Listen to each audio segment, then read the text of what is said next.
Thank you very much. Thank you for joining us this wintry afternoon for a very interesting session. If I can request everyone to put their mobile phones on silent mode, please. Thank you and welcome once again to this very special session where we are joined with the where we have joined hands with the Irish Embassy to host Mr. Joe Hackett, Secretary General, Department of Foreign Affairs, Ireland. And it's a very interesting document that some of you may have in your hands on the table, which will be launched, the Hindi version of Ireland's Asia-Pacific strategy, and we look forward to that, hearing more about it.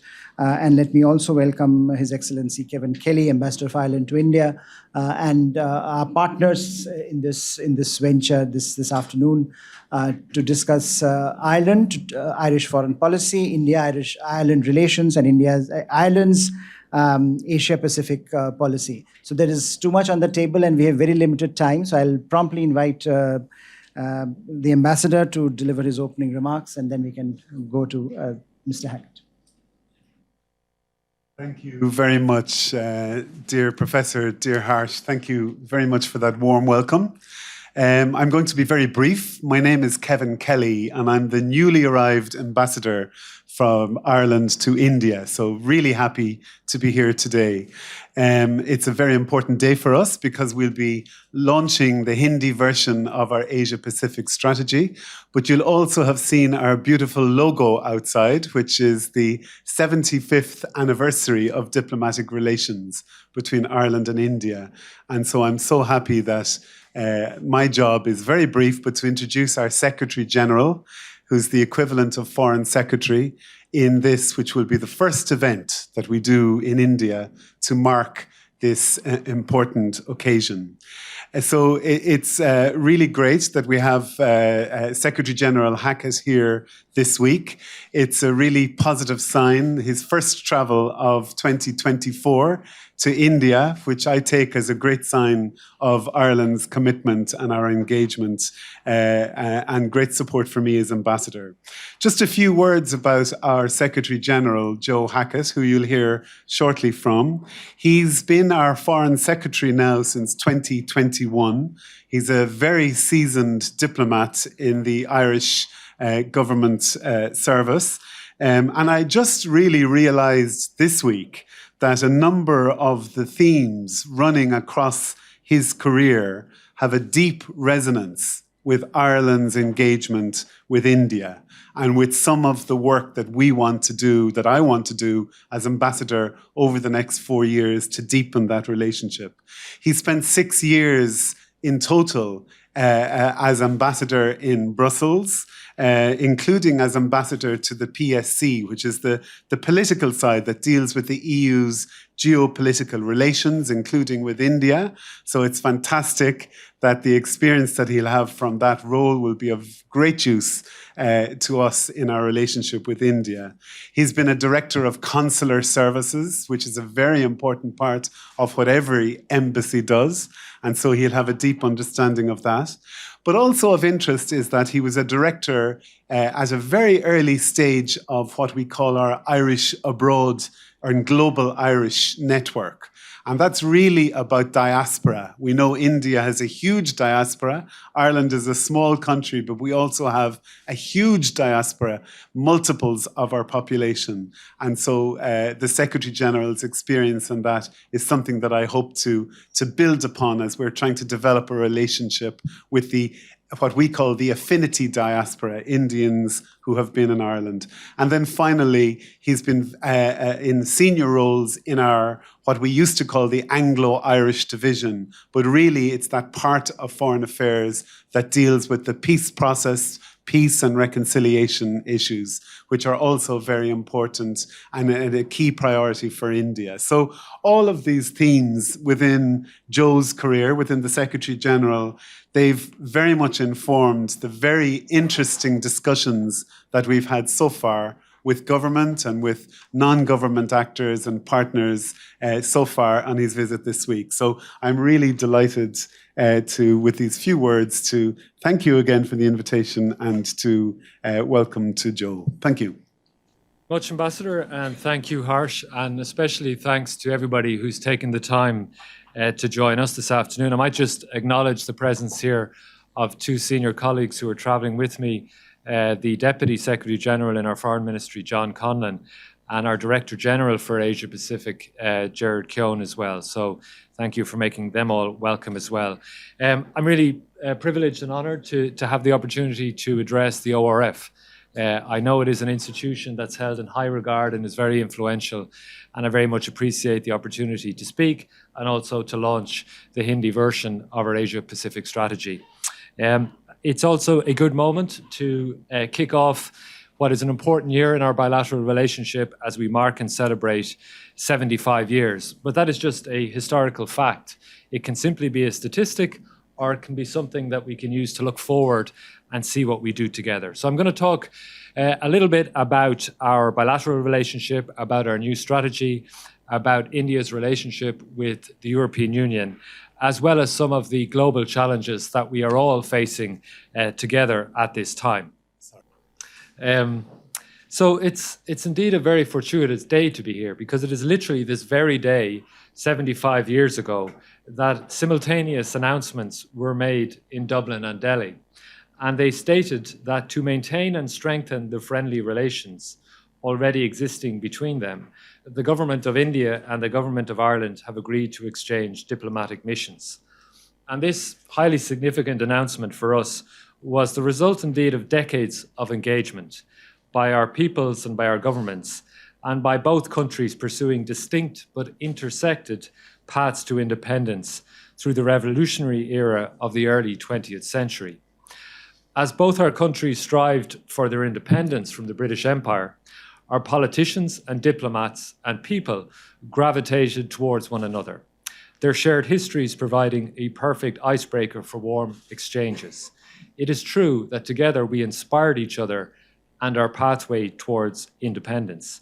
And this is exemplified by the long-lasting friendship, both political and personal, between revolutionary leaders De Valera in Ireland and Nehru in India. Indeed, in 1920, hosted in New York by the Friends of Freedom for India, the Irish leader De Valera delivered a speech on India and Ireland, and he dedicated his message to comparing the common anguish experienced under British rule in India to that of oppression of Ireland. And he told the audience, quote, "Patriots of India, your cause is identical with ours. I trust this message will unite the people of India and the people of Ireland in a similar union of mutual understanding, which will go on strengthening during the years." Indeed, De Valera himself visited here in 1948 to celebrate India's independence, and Nehru visited Ireland 1 year later as Prime Minister, of course, of the newly declared Republic of India. Courageous and gifted women are also part of our shared story and history. And last year we celebrated the extraordinary life of Margaret Cousins, the Irish-Indian educationalist and suffragist. In 1923, she became the first woman magistrate in India, and she was a founder of the All India Women's Conference. I see that many Indian city streets carry the name of another Irish woman, Annie Besant, who also had close ties to both the Irish and Indian Home Rule movements. Annie was an advocate and campaigner for Indian nationalism, who led on educating poor Indian youth.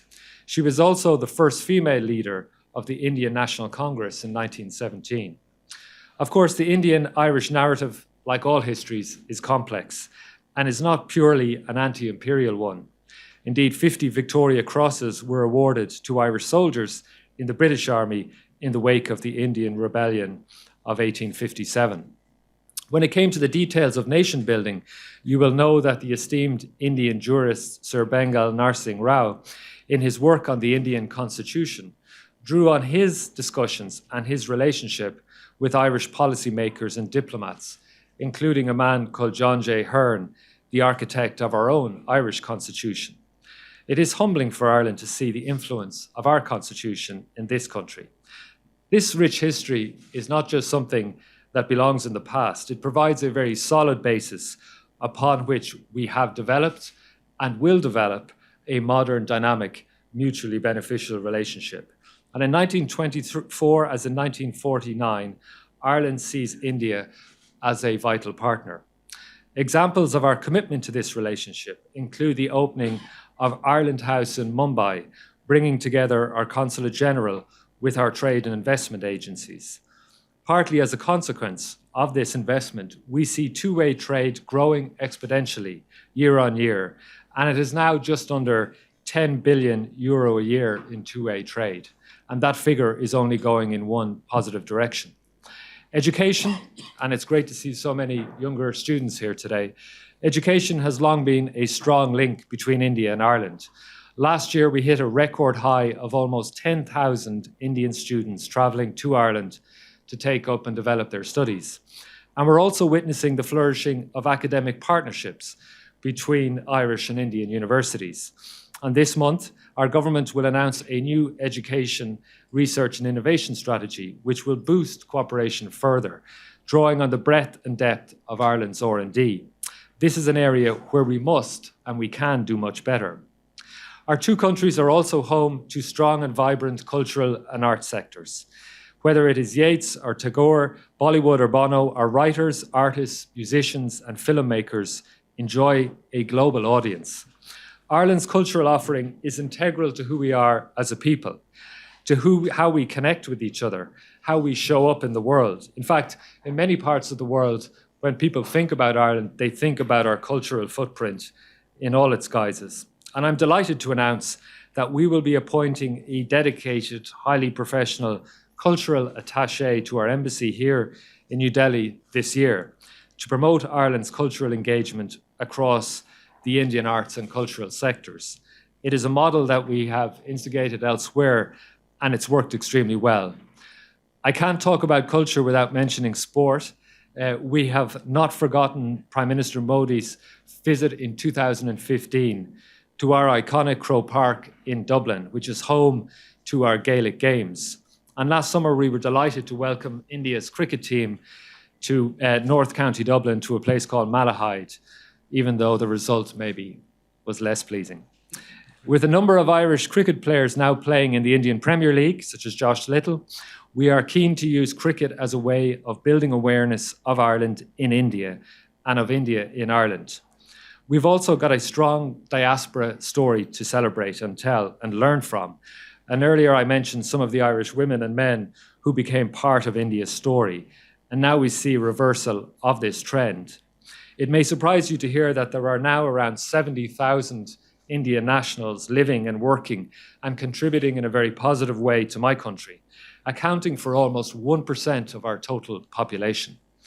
This community makes this incredible positive contribution to our society and to our economy, and they work in critical and diverse roles from healthcare to IT to engineering and senior management positions. They breathe lifeblood into our bilateral relationship and represent the vitality and diversity of this great country in Ireland. We want to build on the breadth of our relationship, and that is why Ireland's updated Asia-Pacific strategy, launched last October, sets a specific ambition to deepen strategic relations with India across all strands of cooperation, including strengthened political contacts and a deeper trade and investment partnership. For reasons I do not need to explain to an audience in this city, the Asia-Pacific region has been a priority for Ireland in recent years in terms of building strong political relationships, shared efforts to address global challenges, developing strong and growing two-way economic relationships, and developing a diverse and dynamic people-to-people relationship. These are the foundations of any successful modern relationship. And so I'm very pleased to be able to launch formally the refresh of this strategy here today, including for the first time its publication in Hindi, and delighted to see that it's been distributed throughout the room. This strategy sets out a wide range of specific actions, many of which open new opportunities for cooperation, whether it's in digital, green, energy transitions, or on innovation for sustainable food and agriculture systems. Of course, the last 75 years have, of course, seen huge changes for our countries. My country has changed from an underdeveloped agrarian economy to a dynamic, developed one, which is home to the world's largest tech, pharma, and financial firms. And your country is the world's most populous country, with the world's fifth largest economy. It has a rich and diverse economy driven by tech and innovation and energy, and is confirmed as a global player in space exploration. Our mutual embrace of new technology, whether it be in space, in life sciences, in agriculture, semiconductors, or financial services, has positioned us as vibrant economies with obvious synergies and significant opportunities in these synergies to do more together. Ireland is already home to some of the leading Indian industries such as Tata, Wipro, Infosys, and Mahindra, while Irish companies such as Kerry and Stripe and Everseen are finding new opportunities here. And this brings me neatly to the European Union, which Ireland joined in 1973. Our membership of the European Union has been transformative, whether on our economy, on our society, on the peace process in Ireland, or our confidence in terms of globally engaging.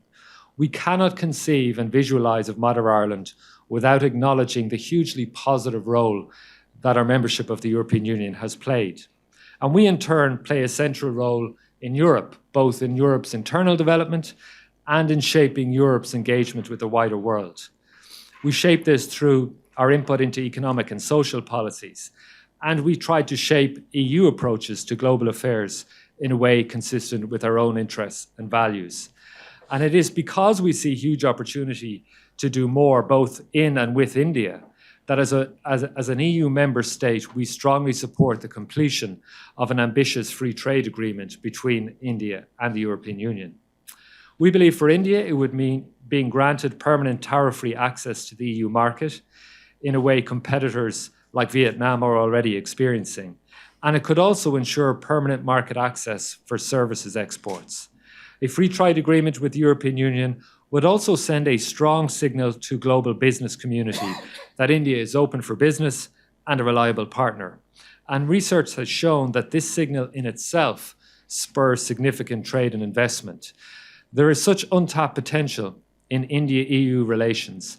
A successfully concluded FTA would enable a deeper partnership between both India and the European Union, enabling us to work collaboratively to address global issues more effectively and to respond to global economic shocks. So therefore, it's important that our heads of government discuss these matters, and this is why an EU-India summit should take place this year. Also, the resumption of the EU-India human rights dialogue, which has been a constructive forum in the past, is another important channel for the EU and India to exchange views and to discuss, in a spirit of cooperation, difficult issues and challenges.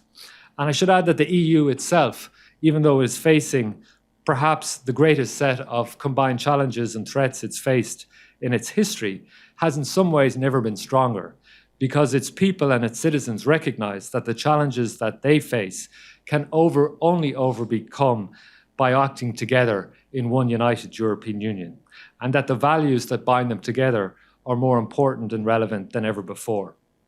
Ireland has a long tradition of partnership and working with like-minded states as we tackle global challenges, including climate change, biodiversity loss, inequalities, hunger, and the promotion and protection of human rights. And since gaining our independence, we have been a vocal supporter of multilateralism and an advocate of the rules-based international order.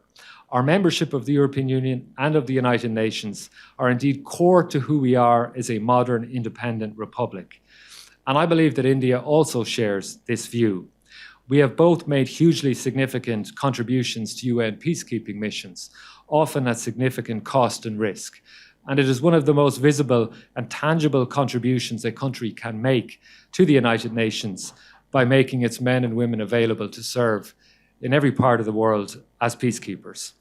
Conflict, climate change, and regional tensions all threaten stability. And in the face of such challenges, it is now more important than ever for states, large and small, to stand together to uphold the rules-based international system. I congratulate India on your highly successful presidency of the G20 last year in the most challenging of circumstances.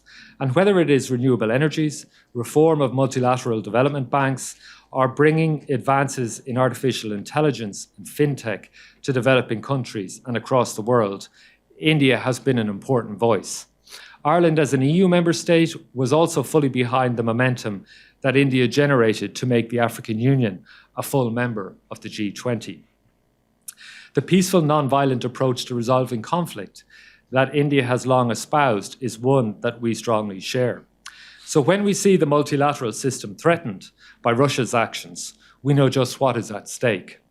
The gravity of Russia's actions invading a fellow UN member state, blatantly disregarding the UN Charter, committing gross violations of human rights and international humanitarian law, committing potential war crimes and crimes against humanity are utterly wrong in and of themselves. But they also embolden those who seek a world once again governed by force and power. And as we are seeing, Russia's war is having global effects on the supply of food, energy, and commodities, or disruption of supply chains. Often it is the most vulnerable countries who are the most deeply impacted. The current conflict in the Middle East is also a matter of profound concern, I know, to everybody in this room. The terror attacks perpetrated by Hamas on Israel profoundly shocked the Irish people. We have condemned these attacks and continue to call for all hostages held by Hamas and other groups in Gaza to be immediately and unconditionally released. However, we are equally clear, and have been clear right since the 7th of October, that the attacks by Hamas, as brutal as they were, cannot be used to justify a response that does not adhere to the principles of international humanitarian law. I welcome that at the United Nations in December, both Ireland and India voted in favour of a resolution demanding an immediate humanitarian ceasefire. The need for such a ceasefire has indeed never been more urgent. This demand will remain pressing, and the dire humanitarian situation in the Gaza Strip requires the international community to speak out strongly. We must continue to work together to ensure an end to the violence and a significant scaling up of humanitarian access and supplies to get vital aid to civilians. And we must also ensure that our efforts to address the immediate crisis lay a foundation for a pathway to a sustainable peace. The solution to the conflict in the Middle East is not new. It has been agreed internationally as the solution based on two states, and it is essential that the international community increases pressure to help achieve that as soon as possible. As the new year starts, we also face continuing crises right across the world, in Afghanistan, in Myanmar, Sudan, and Syria, and Yemen, to name but a few, as well as the emerging challenge to shipping in the Red Sea. So, of course, regrettably, this year begins and holds further uncertainties. Elections are the ultimate expression of our democracies and the values we share. And we will see elections in over 40 countries in 2024, a record number of people going to the polls, including here in India and in the European Union. And of course, there is the American election that will take place at the end of this year. Increasingly, in our interdependent world, we are faced with managing uncertainty and often difficult to predict developments. India is an indispensable actor in responding to these and other challenges, and as we seek to manage a changing world. And our Minister for Foreign Affairs and Deputy Prime Minister acknowledged in a speech in May, in these times of crisis, it is the multilateral system with the UN at its heart that is and must remain our strongest protection and our most important global asset for peace, security, and shared prosperity. Like India, Ireland believes in UN reform, particularly to bring about greater representation on the Security Council. And we believe we will ensure our multilateral system remains effective in facing the challenges of today and into the future if it starts to embark seriously on this process of reform. During our recent term on the UN Security Council, Ireland and India worked closely together.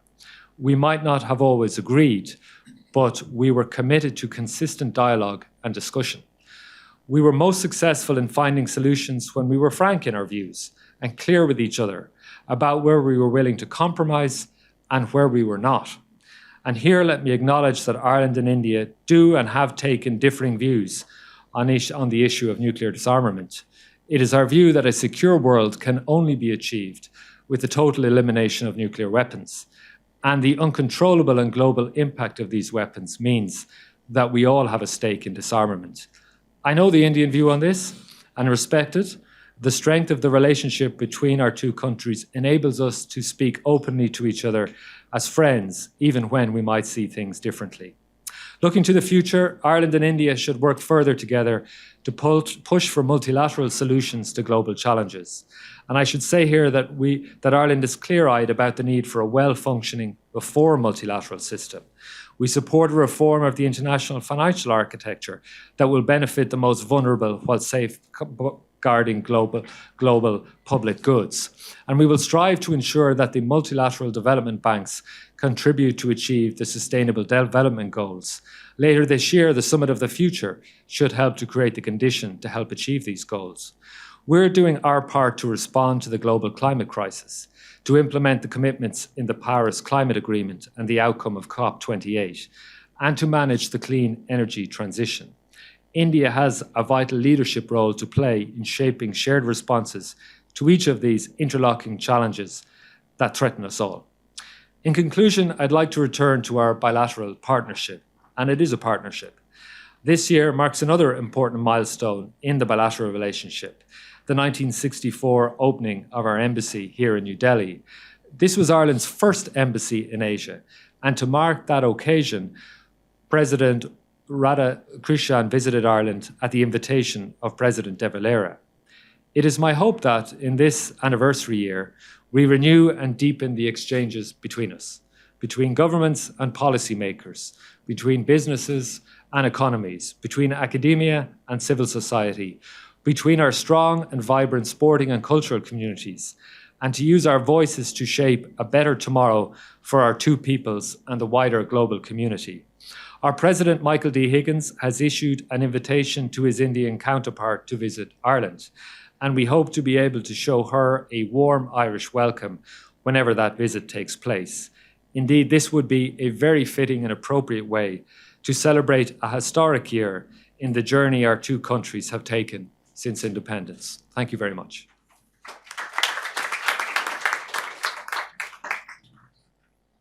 Thank you very much. Thank you, Secretary General, for a wonderful roundup and laying out in great detail perhaps the logic of India-Irish partnership, global partnership in some ways, but also bilateral and the drivers of that bilateral partnership. And you also embedded in the wider historical context through which I think many of us have gone through and are familiar with. And I think in some ways the challenge is to respond to the 21st century issues and realities.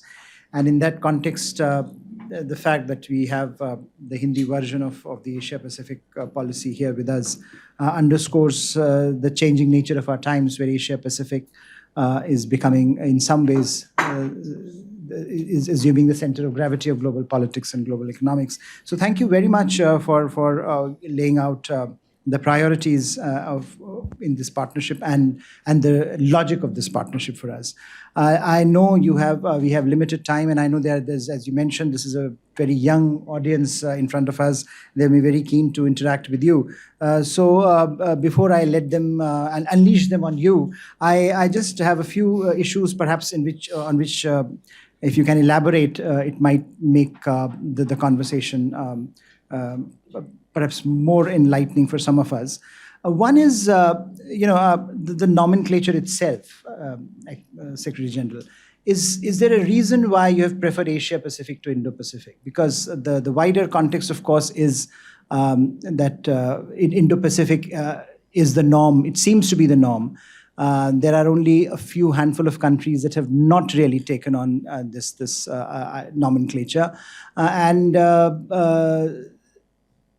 Many of your partners, European Union itself, has an Indo-Pacific policy or an Indo-Pacific outlook rather than an Asia-Pacific one. So, is there so if you can explain us the logic of this document and this nomenclature in particular? Yeah, happy to do so. And it's good. It's a good moment to sort of clarify it early on. I mean, I really would encourage people not to read too much into that, or the explanation is a couple of things. First of all, this is an update on an existing Asia-Pacific strategy. It covers a very large part of the world and a very dynamic part of the world. And as it's an update, rather than rename it and try to explain why we'd rename it, we stuck with the original term. But it is anchored very much, and the update in particular is anchored very much in the context of the EU's relationship with this part of the world. And the EU has a very dynamic Indo-Pacific strategy. Many of our partners in the European Union have an Indo-Pacific strategy.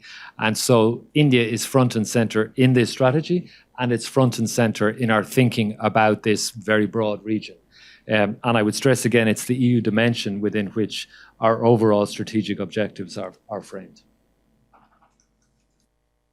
You also mentioned, you laid out the challenges of the emerging global order, and multilateralism, of course, it remains a big part of India-Irish conversation, but also part of the challenge here is that the multilateral frameworks do not seem to be responding in some ways to the needs of our times. You mentioned the need for UN reforms. You mentioned the need for India and Ireland to work together on multilateral issues.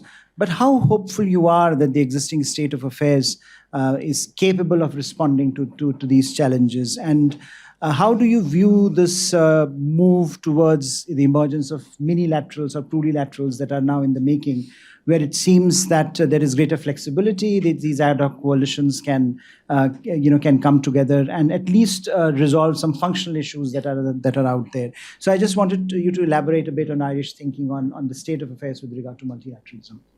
Sure. There can be a tendency to throw our hands in the air and say the world is in a terrible state, so the multilateral system and the multilateral institutions aren't working. And I think sometimes that blinds us to the enormous positive impact and contribution that multilateral institutions are having. And so let's start with the United Nations. If we look at major crisis, humanitarian crisis, conflict situations, if we look at the hundreds of millions of people who depend on emergency assistance, it is very often UN agencies and UN affiliated organizations who step in and provide that. And that shouldn't be lost sight of.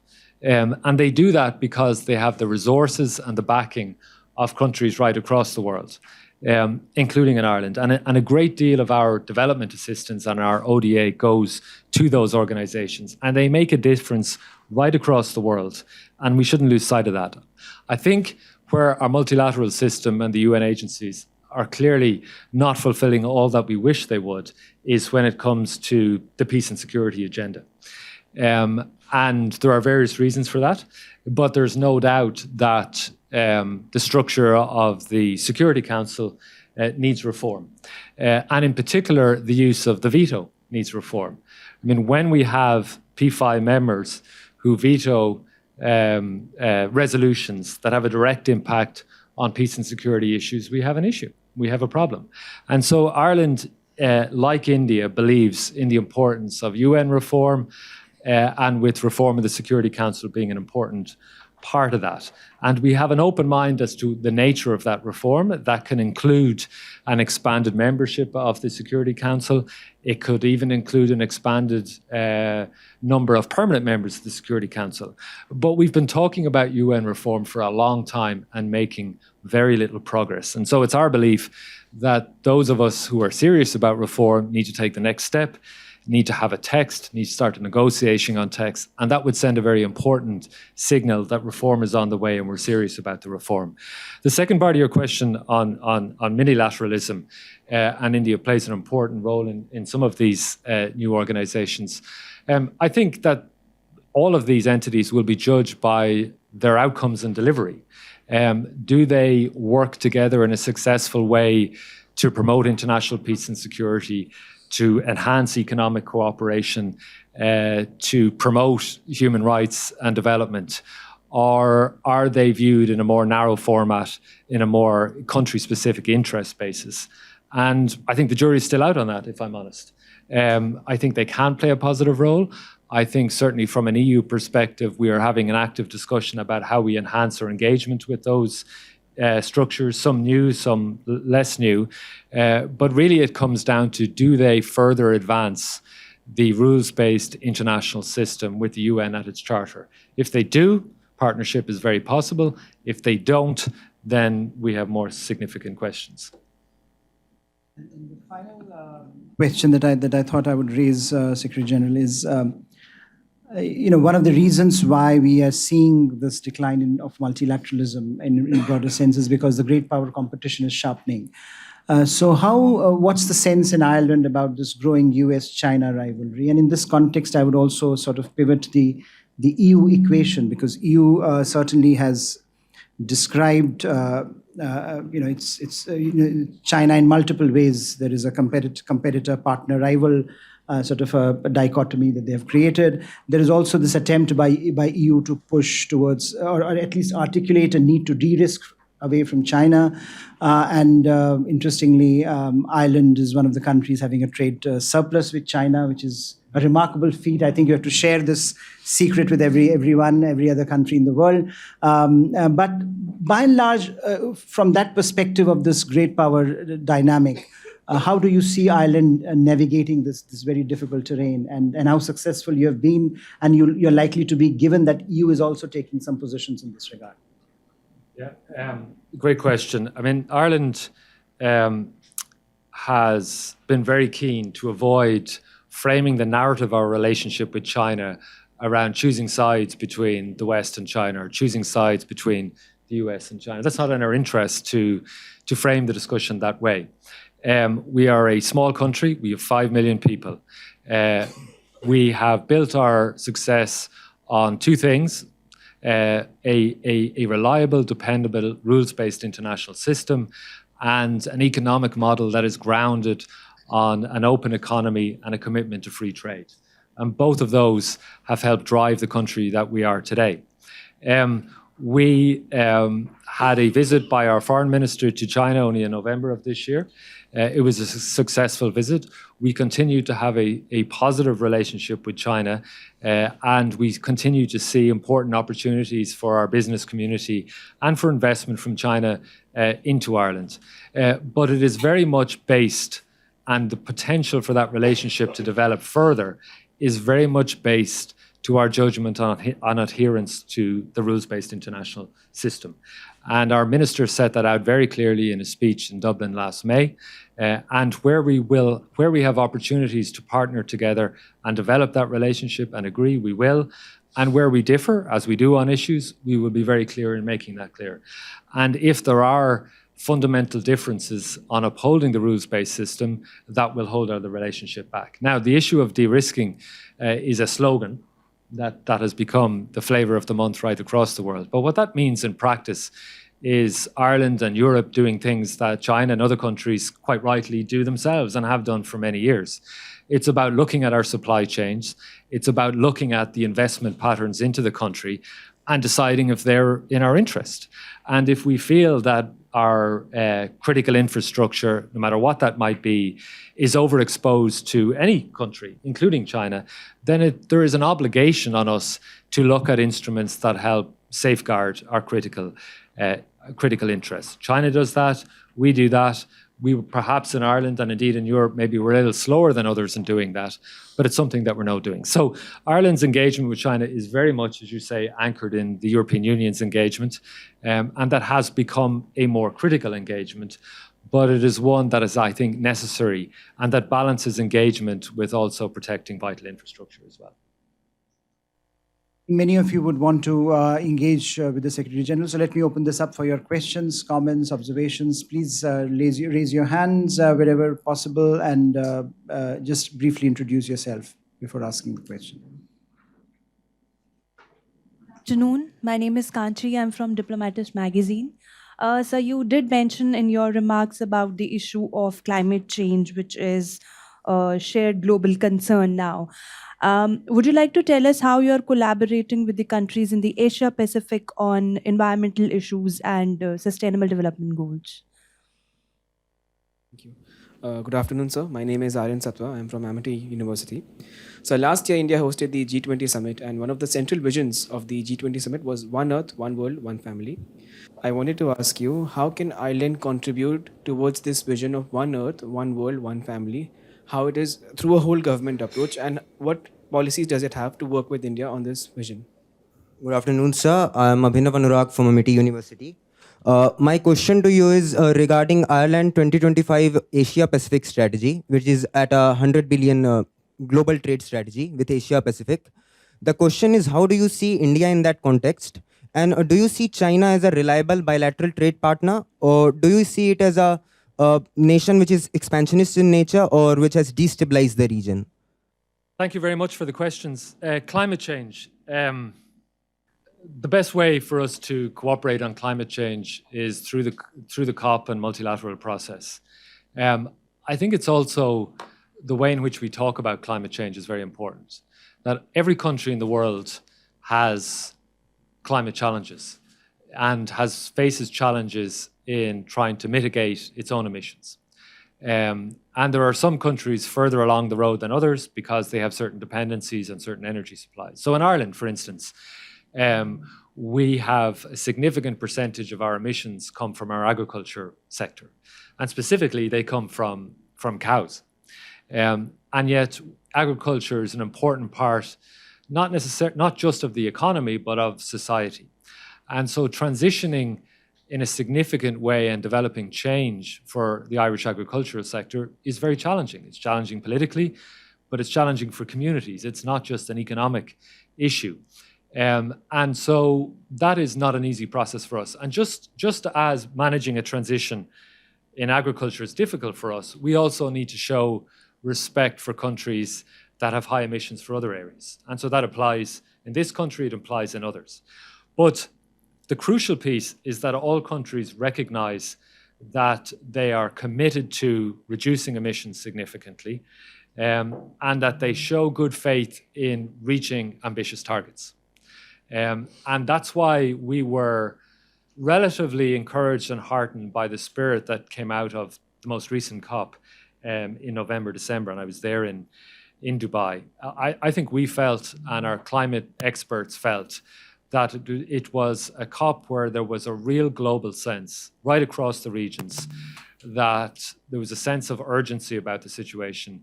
There was a real need and commitment to address the reduction in the use of, and phase out of fossil fuels, and need to recognize that we need to accelerate our climate finance elements to help those countries that have the biggest transitions, and a sense of real urgency for some countries, particularly small island developing states, whose countries are literally disappearing as a consequence of climate change. So we have got quite an ambitious government at the moment on climate change. We are trying to act to address our own challenges. We are trying to be ambitious at a global level and partner with countries like India and elsewhere. But there's also a really important private sector element to this. Like, we are big believers that the real transformation change will be driven here by governments creating a framework, but the private sector delivering innovation. And so the technologies that are coming out of this region on renewables, on wind technology, on solar technology, particularly solar from India, is transformative, because people want to do the right things. They want to do the right things for climate change, but they need to be able to be assisted in getting there. Effectively, they have to feel it's cost neutral in their day-to-day lives. And that's where the private sector are going to play a transformational role. So we're very much in that together. I'll take the third question next. On the Asia-Pacific strategy and our targets, I mean, for India, as I said in my speech, we have strong trading figures. So we have 10 billion euro worth in bilateral trade. But it's important to note that a very significant percentage of that is services. And services is driving much of the best type of economic growth. And it's encouraging to see that services is really driving the economic relationship between India and Ireland. There are nearly 7,000 people in Ireland now employed by Indian companies, multinational companies. And there are a growing number of Irish companies doing business here. We'd like to see them here in greater numbers, and we'd like to see them we'd like to see smaller Irish companies taking the risk in breaking into the market here, because we think the benefits would be considerable. I think I've answered your China question initially, if that's okay. What I would say is that we have a strong, as you've heard, trading and business relationship with China. We continue to encourage Irish businesses to do business in China, but also not to be over-leveraged. One of the lessons of the pandemic is that the world can change quickly, and you need to make sure that your economic model and your business plan is sufficiently flexible to make sure that you're not overexposed or over-leveraged in one country or one region. And that applies to China, but not exclusively to China. It applies elsewhere as well. And on the G20 and the vision of the G20, I mean, Ireland is not in the G20, but I think it was, and as I said in my speech, a significant achievement for this country and for the Prime Minister to pull together what was a successful occasion, given who's in the G20 and the complexities that are around that. So to have a vision that at a high level recognizes that the challenges we face globally require a united sense of commitment of all countries, particularly the most powerful and most resourceful, to help develop that vision is significant. And so we would welcome that aspect, but how that gets translated into delivery so that we deliver on the aspiration is the real challenge. Good afternoon, sir. I'm Naman Raina from Amity Institute of Defense and Strategic Studies. Well, my question is a bit towards energy geopolitics. So, sir, how does Ireland perceive the challenges and opportunities from the European Union's renewable energy transition aims, the ongoing Russo-Ukrainian war, specifically considering potential geopolitical and energy security implications? Good afternoon, sir. My name is Utkarsh Garg from Amity University, Noida, second year BA Honours International Relations. My question to you is, recently in October 2023, the Deputy Prime Minister of Ireland, Mr. Martin, had come to a state visit and also said that we would like to deepen our economic and culture as well as cultural ties with Ireland. And so how we can see this as an achievement, because culturally as well, both the countries are connected, and you also mentioned about multilateral reforms that both India and Ireland are keen of doing, support the multilateral reforms. And how do you see the expansion of the memberships of UN Security Council? What further can be done about this multilateralism? Like, if there are 5 permanent members in the UN Security Council, how can we expand that permanent membership? If Ireland has also supported India in the permanent seat for the UN Security Council. Thank you, Secretary General, for your comments. I have 2 quick questions. The first one is in relation to the Israel-Hamas war, where we've seen that Ireland has, been somewhat of an outlier in terms of its very vocal and loud support for Palestinian rights and also criticism of Israeli actions. Can you tell us what explains this divergence from many other countries in the West, including the EU itself? And my second question is about the long-standing issue of Irish neutrality, where, of course, countries like Finland, Sweden, even Switzerland have abandoned these traditions. So is there a debate going on in Ireland on this issue? Questions, thank you very much. First of all, really good question. The impact of, I don't know if anybody could hear it, but it's essentially the impact of the war in Ukraine on Europe's energy mix and its Green Deal and its climate agenda. So obviously, Europe, prior to the war, imported a significant amount of oil and gas from the Russian Federation. It was quite a mixed picture across Europe. Some countries were heavily dependent on Russian energy supplies. Others, like Ireland, much less so, or we had very, very little imports. But EU unity and EU solidarity is a really important thing for member states. We in Ireland received remarkable solidarity through the Brexit process when the United Kingdom left the European Union. And so Ireland shows solidarity to those member states who may be affected by different crises. At the same time that that was happening, there were significant reforms of the European energy sector. We probably, as a region, have the most ambitious climate targets anywhere in the world. And I suppose where that is most challenging is in moving away from an overdependence on fossil fuels. And so as part of a whole series of sanction measures, there were significant restrictions imposed on EU member states on the importation of Russian energy supplies, particularly oil and gas, and that left some countries significantly exposed. Now, what has happened is that it has accelerated the move to renewables across the continent, both because of necessity, because we've had a shut-off of supplies of more traditional supplies, but it's also meant there's been an increase in support and subsidies from the European Union and other member states to help accelerate that transition. And people have come to see that it's the right thing to do from a climate perspective to move towards renewables, but it's also the smart thing to do in a context of increased global instability. So that, I think, answers that question. The second question on I think there was two parts of it. One was about the potential in our bilateral relationship and what it means specifically. No, thanks for asking that. I mean, it means different things. So we would like to see, and our ambassador is leading on this, we would like to see even more high-level incoming and outgoing visits at a political level. We very much hope that we will have a state visit by our president to Ireland in the near future. That would be a very exciting moment, and a lot would happen in that context. We would like more Irish ministers to visit here and more Indian visits to visit Ireland, more senior officials like myself, and we're committed to playing our part to make that happen. I've spoken about our economic links and opportunities. There's great potential there. I mean, if you look at the sectors that are thriving here and you look at the sectors that are thriving in Ireland, there is enormous synergies. There's enormous amount of intellectual capital. And the fact that we have 70,000 people from India now working and contributing in these sectors means that those synergies are going to happen. And we just, from a government point of view, need to avoid getting in the way of that and doing the most we can to facilitate. And I'm confident we can do that.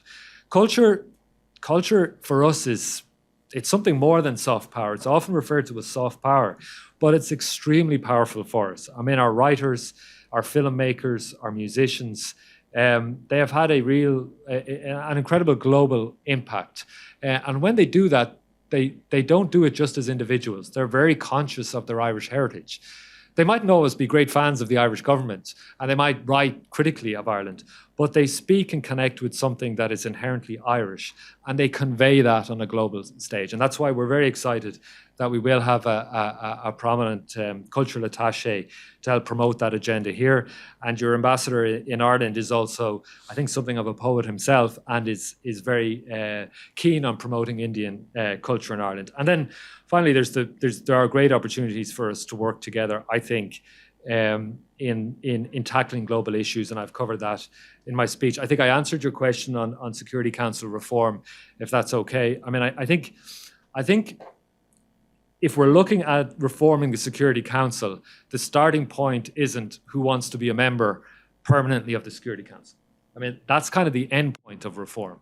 It's what do we need to do with the Security Council in terms of its rules and procedures and ultimately membership, to make sure that it is fit for purpose in tackling the major challenges that we're facing. And then we look at the sort of membership and structure of membership and who should be permanent and who should not be permanent. But I think we would certainly agree that the current structure, the current 5 members being the only permanent members, is probably not a reflection of the modern world within which we live. And the last question, yeah, on Israel, Palestine, and on neutrality. There is probably no other kind of foreign policy issue that is discussed more frequently in the Irish Parliament for years as the situation between the Palestinian and Israeli people. It is an issue that's of very significant concern, both politically and amongst our people and our media. And there's different reasons for that. I mean, part of it is to do with our own historical experience that I spoke about earlier. Part of it is to do with our instinctive support for a country or for a people that has been oppressed. Part of it is to do with a natural kind of response to sustained abuse of a series of UN resolutions that have been ignored. So there's just an instinctive reaction there. But I think we would like to say that traditionally we have been balanced, that we have been strong supporters of a two-state solution, of the framework that emerged through the Oslo process in the 1990s, that we want peace and security for Israel in that region. And it's a region where it has had to operate in a very hostile environment for a long time. And we want the Palestinian people to have their own state at the right time, in the right way, and to live freely in a way they haven't been able to do so far. So that has been our consistent position. When 7th of October happened, as I said, we were very, very clear, like so many other countries, including this one, in condemning and calling out the barbaric attack by Hamas. But we have been extremely strong from an early stage in saying that the ordinary civilians, of which there are over 2 million in Gaza itself, shouldn't be paying the price for that. And we are now looking at a situation where nearly the entire population has been displaced, where the level of humanitarian catastrophe that they're facing is probably among the worst in the world, and where the bombings and attacks on civilian infrastructure continue. I mean, the number of civilians, but the number of children, the number of babies that have been killed is just entirely unacceptable. So we were one of the first countries, you're right, to call for an urgent, immediate humanitarian ceasefire. We seem like an outlier in a European context when we did so initially, but not so anymore. And most other countries in Europe have now come on board for that process, and we had the resolution at the General Assembly in December. And we will continue to do that. Look, what I would say to European context, and Europe has received some criticism for its response. Europe's response has been mixed because our foreign policy in Europe is made up of the views of 27 member states. And there are some issues that are very challenging for us to reach a consensus on, a united position on. And this issue in particular touches on our individual histories in a way that's particularly profound. And each of the 27 countries in Europe come at this issue from their quite recent historic past. And I think we, as in Ireland, and each member state need to be respectful of that history and why that history influences the position that they take. And Europe and its member states have adopted different positions on it, but they have also adopted some common positions. And that shouldn't be forgotten either. And we are one of the largest donors and contributors collectively as the European Union to the Palestinian Authority, and will continue to be so. So I know there's been a lot of coverage of the European response, but it's much more nuanced and complex than sometimes it's been portrayed. In terms of neutrality, so Ireland is not a member of NATO. We have a policy of not being militarily aligned to a military alliance. We are not, our politicians say, politically neutral. So if you look at the situation in Ukraine, we are not neutral in terms of calling out Russia's responsibility for that war and our full support for Ukraine, its right to defend itself. And we provided very significant funding to Ukraine. And we have also welcomed nearly 100,000 Ukrainian refugees into our country. They now make up 2% of our population. They are in every community in Ireland. They're in almost every school in Ireland. And they are making an important contribution already to our country. There is no doubt, you're right, that the war has led to a new level of debate in Ireland about our security and defence policies. But that's natural because the security context in Europe has changed. We have an obligation to look at our own arrangements at home. And so we had quite an extensive public consultation process earlier in 2023. We are certainly committed to deepening our cooperation with European and the EU security and defence infrastructure. We already have a partnership arrangement with NATO, and we certainly need to develop that further to protect our critical infrastructure. And we are comfortable doing that, and we're deepening our bilateral and regional partnerships as well. But the government has made clear it has no intention to join NATO, and we have no intention of changing our current policy of military neutrality. If you allow me, I had two hands up before. I know time is running out, but if you have 5 more minutes, I can give the floor to the two gentlemen. Yes, Keshav. Good afternoon. My name is Keshav, and I'm a journalist with The Print, covering foreign policy. My question is regarding the EU-India FTA, and you mentioned the possibility of an EU-India summit this year. This has been long. There have been long discussions, many phases to this.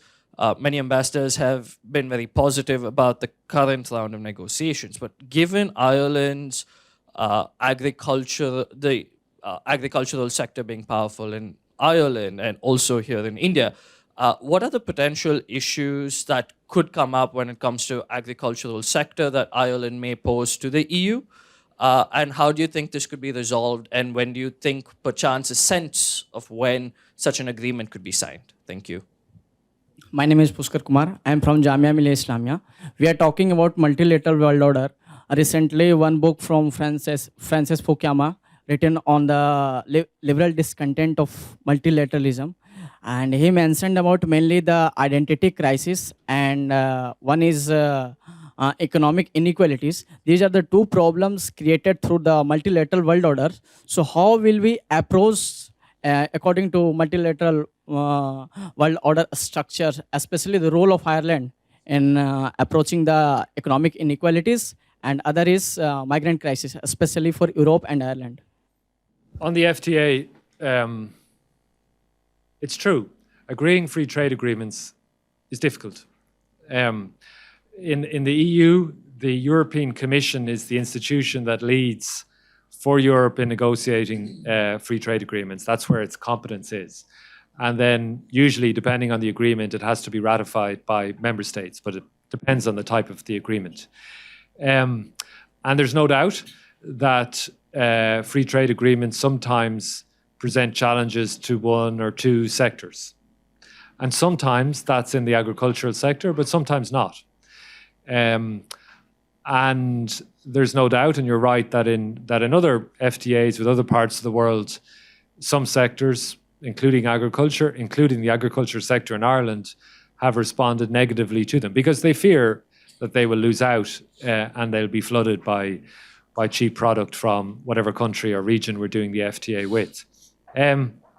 So there is an onus on governments who believe strongly in the benefit of FTAs to do a better job in explaining their benefits to the wider public. And it's consistently shown in our country that the overall economic benefit to Ireland of FTAs far, far, far outweighs the relatively short-term risk or cost to specific sectors. Now, that can be small consolation to your sector if you happen to be the one that might be losing out. But generally, those sectors don't lose out in the long term because the economic boost it can give to a country or a region tends to benefit all sectors ultimately. It may be slower for some sectors than others, but ultimately it boosts everyone. And so I think the problem with FTAs is that they're very technical. They don't really capture the public's imagination as they're evolving. And then suddenly they land and we have a big announcement. And those sectors that are most threatened and organized by it tend to be the ones that jump in straight with their narrative. And governments come to it, like I'm talking about Europe now, governments sometimes come to it too late and wait till it's agreed to start selling it. So a lot of it is about, yes, making sure your defensive interests are protected, and I would expect India to negotiate the best possible deal for India, as they should, just as I'd expect the Commission to negotiate the best possible deal for Europe and its member states. But all of us, if we believe in the benefit of these, need to do a better job of winning the public discourse and narrative. And look, I can't tell you when this FTA will happen. I can't even tell you when the summit will happen, and the summit won't be held. You know, there needs to be a summit anyway. It doesn't have to wait until a final agreement. So we would like a summit to happen this year. I know it's complex with elections in both regions, but a summit level itself would send an important message and an important boost to the track. The question, a very broad question there. I can't cover all of it in terms of identity crisis, economic inequality. I mean, I think what you're saying, and I agree with you, that people like me come here and we talk about the international rules-based system, and we tend to frame it around conflict and the failure of the rules-based system or the multilateral system to prevent conflict in the peace and security agenda. But for hundreds of millions, indeed billions of people, what they want to see is jobs, they want to see social progress, they want to see economic progress. And for them, it's not just war and conflict, although of course war and conflict are huge drivers of inequality. They want to see the international system deliver greater equality and greater economic equality. All I can say to you is that I agree 100%, and Ireland agrees 100%. I mean, there's two elements of this. We have a very substantial overseas development program, which is now fast approaching €1.5 billion, which for a small country is a significant money, which is deliberately specifically going to countries to try to address inequality, to address gender inequality, to address the conflicts of the context of the impact of climate. But we're also very active in encouraging a reform process of our multilateral financial institutions. And there is an ongoing process that's quite dynamic. There will be an important summit, as I said, in the UN in September.